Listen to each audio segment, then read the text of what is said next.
Instant Famille, le canal par lequel le révérend pasteur Aimé Prudence Chido parle de la famille. Et nous sommes en train de parler de la communication au sein de la famille. Après la communication entre les parents, communication entre enfants, parents, communication entre enfants et enfants, c'est le moment de parler de la communication entre famille et personnel de la maison. Pasteur Aimé Prudence Chido, bonsoir. Bonsoir. Comment vous allez? Ça va, je rends grâce. Action de grâce. Aujourd'hui, nous allons parler de la communication entre la famille et le personnel des maisons. Oui, nous allons parler de la communication entre la famille et le personnel de la maison. En premier lieu, j'aimerais bien vous demander, est-ce qu'il est important d'avoir des gens à la maison comme des domestiques par exemple? Oui, c'est très important d'avoir un personnel de maison. Lorsqu'on parle de personnel de maison, on parle des domestiques, on parle aussi des gens qui viennent de façon ponctuelle faire un travail dans cette maison-là pour porter de l'aide. Et on dit souvent que qui veut aller loin ménage sa monture. Une femme, même lorsqu'elle ne travaille pas à l'extérieur, elle fait pratiquement 10 km dans sa propre maison en 24 heures. Donc, si un monsieur, un mari veut vieillir auprès de sa femme, il doit réfléchir, il doit prendre maintenant la décision de faire aider cette femme-là. Surtout si cette femme-là est nourrice et doit s'occuper du bébé, doit s'occuper d'elle-même, doit s'occuper des autres enfants, de la maison et de son mari, ça devient pesant. Et c'est pourquoi c'est très important d'avoir le personnel de maison, en l'occurrence les enfants placés. Et pour la bonne marche des choses, il faut forcément une communication. Oui, il faut vraiment une très bonne communication entre la famille et le personnel de maison. Parce que c'est une communication qui est tellement importante qu'elle ne doit pas être négligée. Mais très souvent, alors il y a même rupture de cette communication-là. On ne communique pas. Et on se dit que non, le personnel sait alors ce qu'il doit faire. Non, ce n'est pas toujours évident. C'est très important alors de communiquer avec tous ceux-là qui travaillent dans la maison. Que ce soit les enfants placés, que ce soit des gens qui viennent faire un service de façon ponctuelle. C'est très important. Quelle est alors l'importance de cette communication entre la famille et le personnel de la maison?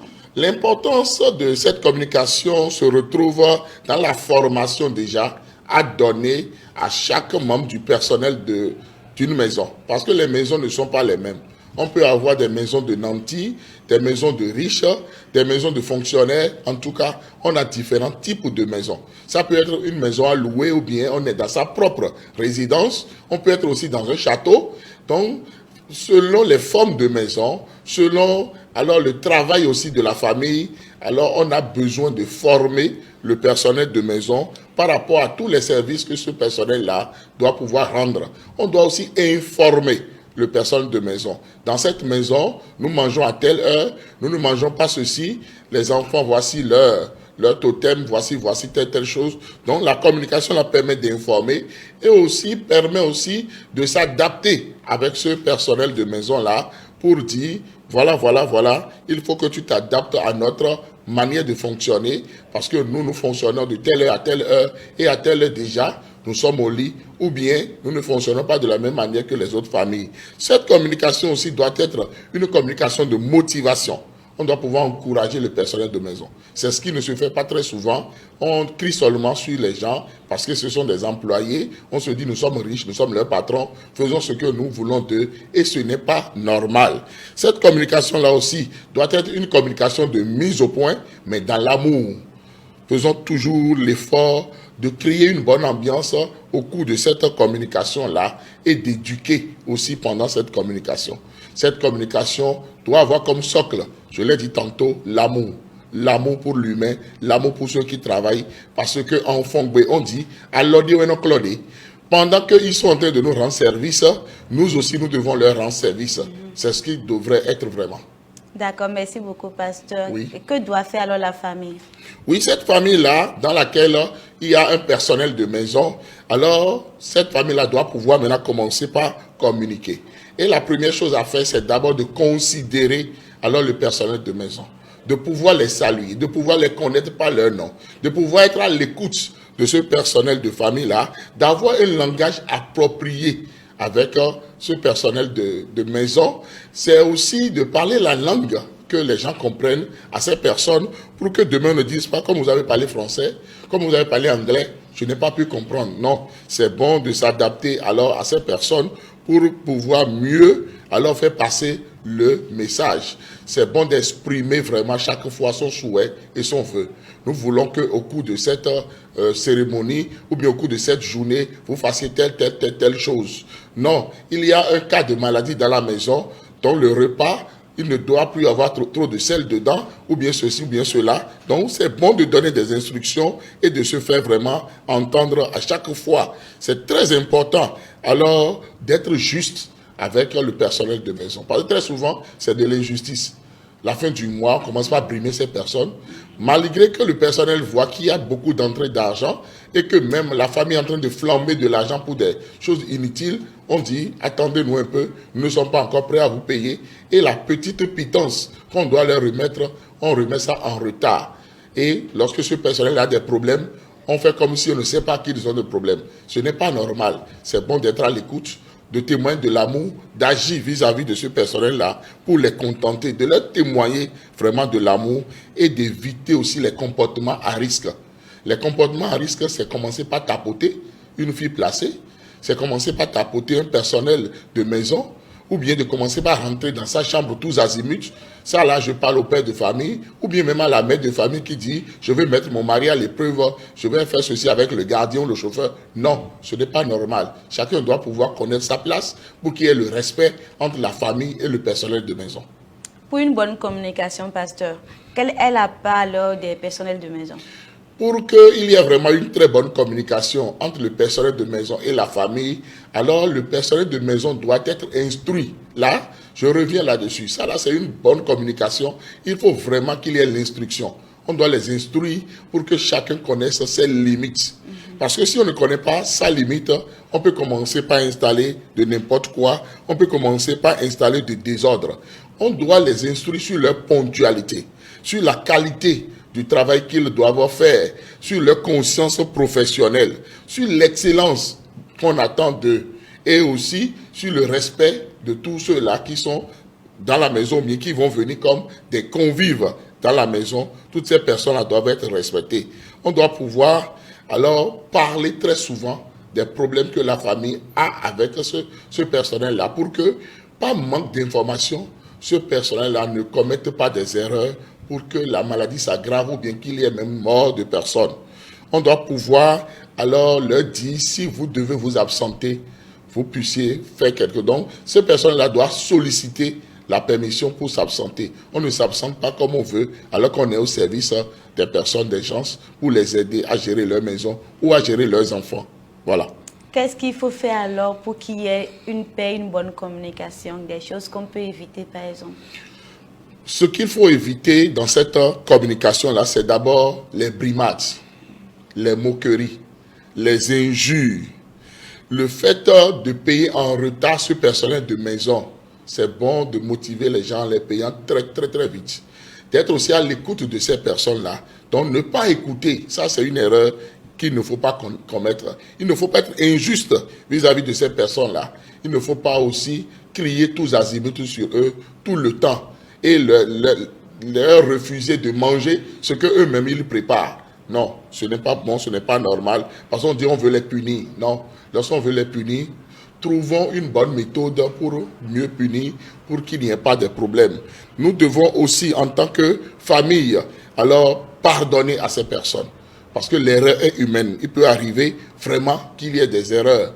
Et lorsque nous avons de personnel de maison à la maison, on doit surveiller aussi les enfants et regarder le lien qu'il y a entre nos enfants et ce personnel de maison-là pour qu'ils ne viennent pas semer de n'importe quoi dans l'éducation de nos enfants à la maison. Nous devons beaucoup prier parce que lorsqu'on parle de personnel de maison et d'enfants placés, alors très souvent les gens se plaignent de sorcellerie. Alors si nous sommes chrétiens, nous amenons notre personnel de maison à l'église. Nous leur parlons de Jésus et nous prions tout le temps avec eux pour que s'il y a des choses cachées, ces choses-là soient révélées. Et dans le cas contraire, qu'il y ait alors une bonne fraternité dans la maison. On doit éviter toute forme d'intimité avec le personnel de maison, toute forme d'intimité. Ce n'est pas normal qu'il y ait de l'intimité, que ce soit le père de famille, que ce soit la mère de famille, avec les membres du personnel de la maison. Non, ce n'est pas possible, ce n'est pas normal. Avant de finir, pasteur, un message à ceux qui contribuent à la maltraitance des personnes des maisons par leurs enfants. Je vais même commencer déjà par même les parents eux-mêmes. Parce qu'en fait, les enfants sont à l'image de leurs parents. Les enfants n'apprennent pas par instruction, mais les enfants apprennent par observation. Lorsque ces enfants-là observent leurs parents qui sont en train de brimer, alors les gens qui sont personnels de la maison, même des personnes âgées, des femmes qui viennent aider dans la maison et consortent, alors ces enfants-là aussi copient et commencent par mal parler à ces personnes, pas être impolis vis-à-vis de ces personnes. Ce n'est pas normal. Ce n'est pas normal parce que la cellule familiale est la cellule de base de la société. Et déjà, lorsqu'on se comporte mal à la maison, on va aussi mal se comporter dans la société. Donc, faisons très attention. Ce n'est pas à cause de la pauvreté ou bien du fait que quelqu'un a besoin alors de venir travailler chez nous pour gagner de l'argent que cette personne n'a pas de valeur. Non. Nous devons considérer toute vie, nous devons considérer toute personne sur la terre des humains et alors savoir parler à ces personnes, que ce soit nous-mêmes en tant qu'adultes, en tant que parents, et aussi instruire les enfants par rapport aussi à cela. Pasteur, de façon générale, qu'est-ce qu'on peut retenir de tout? De façon générale, on doit pouvoir avoir le personnel de maison. Surtout lorsque la maison est grande, surtout lorsque les enfants commencent par venir, c'est toujours utile que le mari et la femme s'entendent pour avoir de personnel de maison, soit d'enfants placés, soit des gens qui viendront rendre des services de façon ponctuelle et qui sont payés. Donc ça là, il le faut vraiment parce que qui veut aller loin ménager sa monture. Et lorsque alors le mari et la femme s'entendent sur les principes, les limites, ce que alors ce personnel de maison là viendra faire et on met en place le système, il faut que les deux aussi surveillent, gardent et aiment aussi la personne qui vient les aider pour que alors l'ambiance soit une très bonne ambiance à la gloire de Dieu. Surtout si c'est des chrétiens, ils doivent prier ensemble et aimer la personne.